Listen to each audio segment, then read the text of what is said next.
Good afternoon, Paddy. Hello, everybody, and I apologise for that mild Okay. technical problem. I have no idea why that happened. Okay, well, so what's going on here? It's an exciting day today. This is Richard here, curator of TEDxKazimierz, and at the other end of the line, we've got Paddy Ney, Paddy, I believe you're in Warsaw today. I am at work at the moment.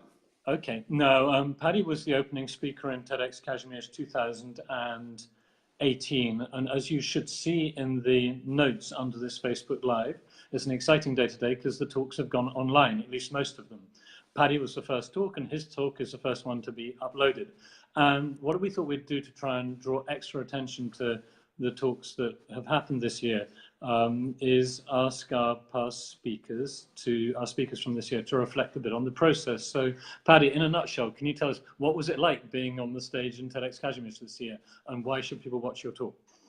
Well, my talk is called "The Day Before You Die," and in this talk, the idea I'm trying to spread, which is after all the purpose of TEDx, is to encourage people to think about how they could. If they could look back at all of their lives the day before they died, how they would change what they do today differently, if they could have the perspective of their whole spectrum of their life experience. And I try and talk about that idea through the prism of an experience that I went through, a particularly painful one. And it was a very emotional day. I was physically and mentally exhausted by the time I walked off that stage. Richard's cool as a cucumber, of course, he's done it many times. But for me, it was my first time. I wouldn't say I was as cool as a cucumber. Maybe I was cooler than you. At least you looked that way. And actually, someone just said to me, they watched it, they said, "Oh, you look really calm." And the reality is that inside, my insides were boiling and my hands were drenched in sweat. But because of the practice and the training and the rigor that particularly Richard brought to my preparation, I wasn't worried about what I was going to say or whether it was the right thing. The question as a speaker is, how are you going to say it? And that's when you have to bring your A game, and no amount of help can help you. And having watched it a few times, I believe I did the best possible version of that speech I ever could have done.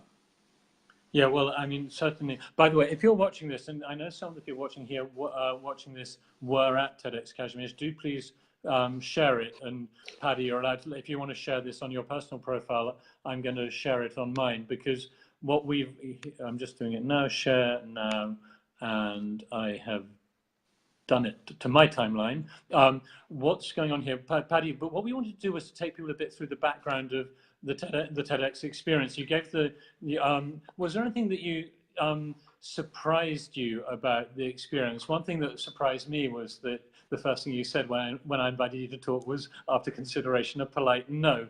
But could you explain about that, and also explain, tell anyone what you didn't expect to get from the experience? Sure. Well, I mean, when you say you've done a TEDx talk, you're going to do a TEDx talk, people react. And that's because TEDx is a brand. It's known. The bar is higher than just a speech somewhere about something. And we discussed a few ideas that I could talk about, because it's not the only idea I've got in my head. But I didn't think what I wanted to teach or speak about was fully formed. And I said no to Richard. And then I spoke to a coach that we work with, Nicole Pictel, who works with the company I work in. And I said to her, I said no, I turned it down, kind of praising myself for having not needing to do it. And she said, "Look, just because the journey of your idea isn't over doesn't mean it's not worth talking about. In fact, it's probably more worth talking about." And it was a green light from her. For some reason, I got the confidence back, and I approached Richard again and said, "Okay, I'm ready. I think I can do this." And I'm really glad I did now, because where the idea that I talked to Richard about was then went so much further because of the discipline and the hard work that he helped me to do. I'm praising you, Richard, but I mean this from the bottom of my heart, which is I never would have given that speech alone.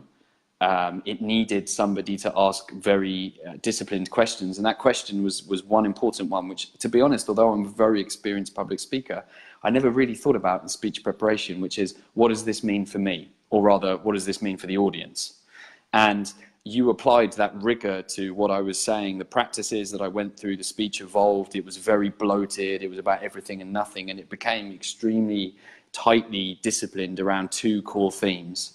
And I didn't realize how, by delivering a speech of this magnitude, I suppose, or seriousness, I could actually take something that was half formed in my mind and express it in a way that made more sense to me. So as much as that speech is for other people, it's also therapy on stage, 100%. And that definitely, those several things actually really surprised me about this process. Yes, I mean, one thing I said to you, and I said to all the speakers, is that, you know, the first thing is to think about why you care about your idea, and because if there's that kind of emotional content that, you know, subliminally, I think people, not subliminally, but people are often sort of brought up to believe that if it's a serious talk, you have to deliver it in a sort of serious meme. But if under the surface they can feel that you care about your idea, their subconscious will be telling them, well, probably I should care because you care. And so, but then of course, why should the audience care about your idea is the next question. And why do you think the audience should care about your idea in your talk? I mean, I didn't have a new idea, although my story is unique to me. The idea that I was bringing across is really quite bland in a way. It's basically saying, hey, have a long-term perspective and think about what's truly important to you, and try and live in accordance to that importance, the North Star that you have in your life. And I think one of the areas which for me was most important was realizing that there are a lot of coaches and people talking about purpose and passion. And I think one of the themes that I tried to develop in the speech was, just because you know where it is, because you can use this exercise to help you understand what your true purpose is, doesn't mean that it makes it easier to get there. You still have to work every single day, and every single day you'll have temptations to move away from that North Star or that purpose that you find. So I've hopefully added just one small cog to the discussions we have individually, collectively, about who we are and why on earth we're here, which is probably, if not the most important discussion we're going to have as a human race. It's certainly never ending, because it's one I still struggle with. I mean, just because I gave that speech doesn't mean I'm some guru. I haven't got a clue what's coming next. And this is something that's super important to me to be open about. And that was an idea which Richard actually got rid of from the speech, on the basis that just to focus on the simplicity of the idea itself. Mm-hmm, mm-hmm. And what would you say you learned about, let's say, about yourself? What did you learn about TED and TEDxKazimierz, and what do you hope the audience learned from your talk? Well, definitely the most important thing is the audience. So I saw people in the audience take a moment to reflect at the end of that speech about what was important to them. And for some people, it may have been the first time they did that. For other people, it may be something they do every day through a daily meditation or through some other kind of activity or method they have in their life. And, you know, we need those little moments of reflection. And I tell my personal story in there, but I hope it's not about me. It's just a method which gets people to get into a position where they can think, shit, I'm working too much. And really what I need to do is go home and cuddle my husband or my wife. Or I really need to ring my grandmother because friends and family are what are most important to me, and I've been too focused on something at work that doesn't really matter to me. Again, this isn't a revolutionary idea, but I hope that maybe my style of delivery and the story I tell about myself will get people to that state. What will I take away? I mean, I now truly understand the rigorousness that you can bring to giving a speech, and how you need to work with somebody, a trusted friend or somebody with an interest who can help you craft a speech. Because it's one thing to get up and talk about whatever's in your head, but it's another thing to go through that. Richard and I were, and I'm talking about you, Richard, really, but I really mean this from the bottom of my heart. I would do a draft, I would get hardcore feedback, I would become uncomfortable and rebel.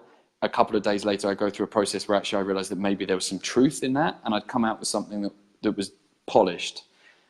From the raw material, and it was truly the first time in my life that I've been subjected to that much rigor before I went up on stage, because I do it myself but internally, and it was significantly a better speech as a result of that.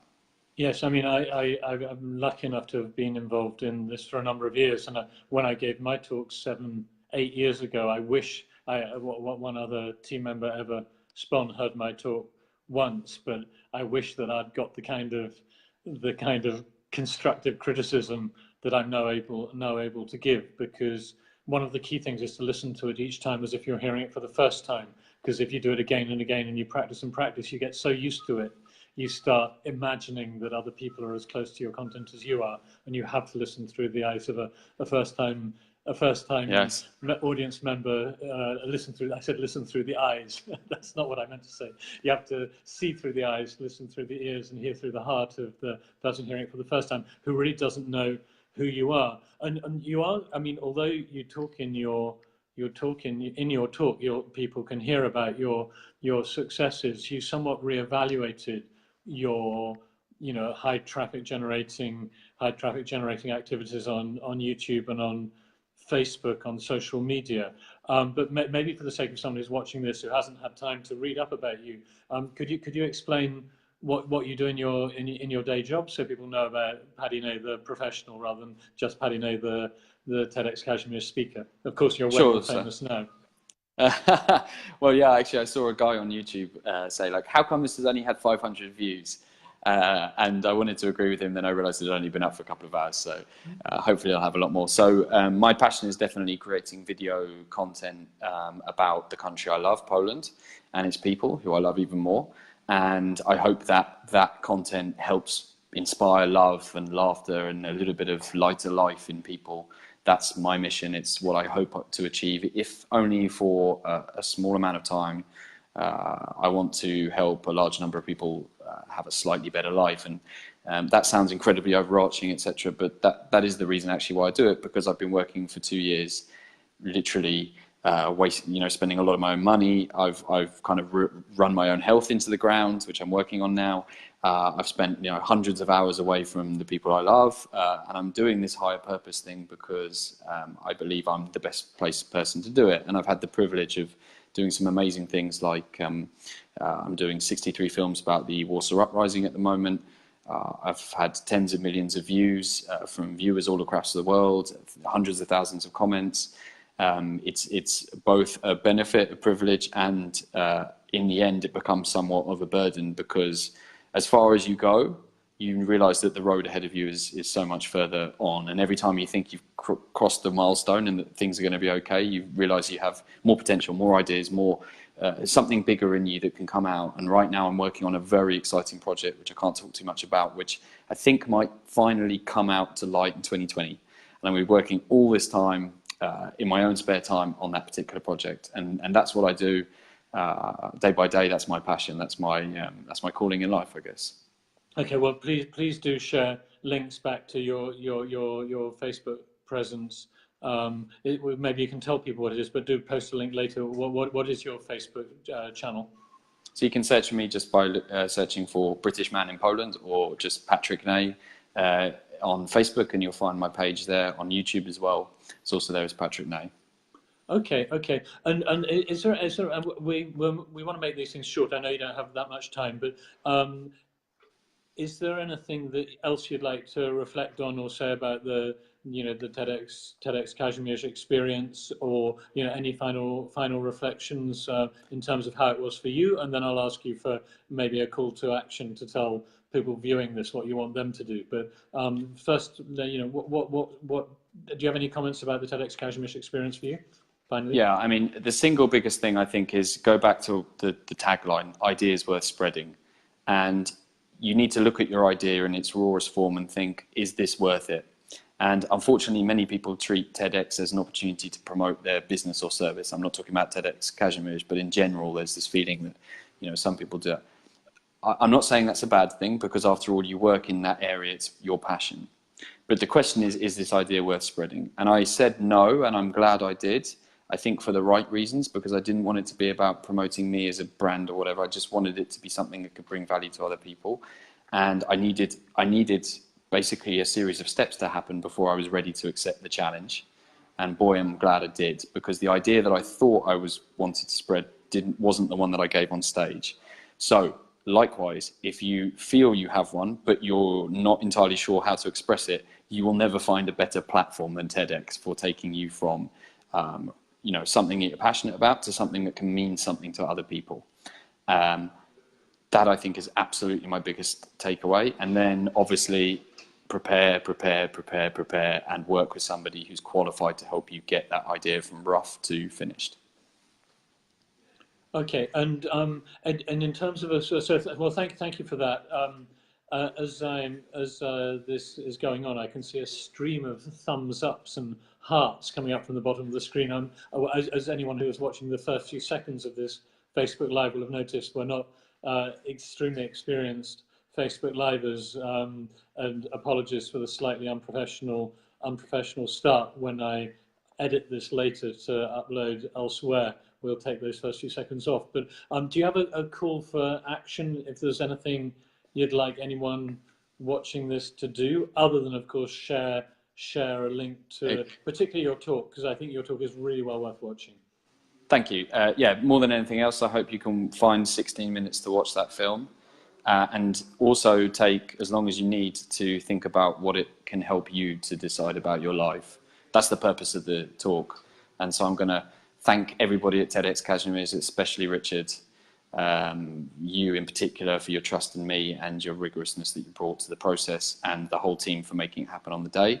Because without any of those people, I wouldn't have been able to achieve what I have now, which is a very tightly delivered speech, which is going to sit on the internet for the next 5 or 10 years. So please find that talk. If it's not in the description for this film, you can search for it on TEDx. It's called The Day Before You Die by Paddy Ney. And please watch that, share it, comment on it, and help other people to see that message. It would mean the world to me, and I hope it would mean an awful lot to them too. Well, thank you very much. There is a link in the description of this Facebook Live with a link to your talk. I appreciate the thanks, Paddy. That there was a battery of people working with me to make this happen. It was, myself and Viola on the stage introducing the speakers, but there's a ton of work that goes into this in the background.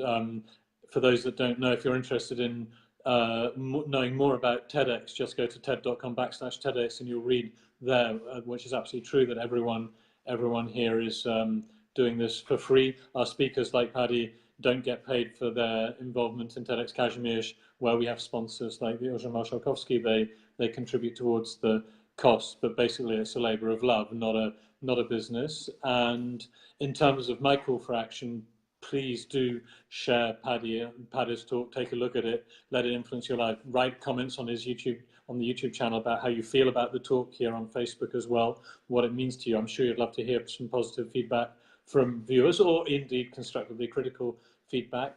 And anything else, in the beginning of October, I think on the first Monday, the 8th of October, we'll be having an information meeting about TED and TEDxKazimierz, together with TEDx AGH, TEDx Tarnów, and maybe TEDx Embassy School, just to help people understand what the whole TEDx thing is. So if anyone in town in Krakow, or from other parts of the world, who wants to come to Krakow especially, would like to participate in that, keep an eye on our Facebook page. We'll be opening registration for that soon. And yeah, Paddy's talk and the other ones, and thank you very much for your time. Bye bye.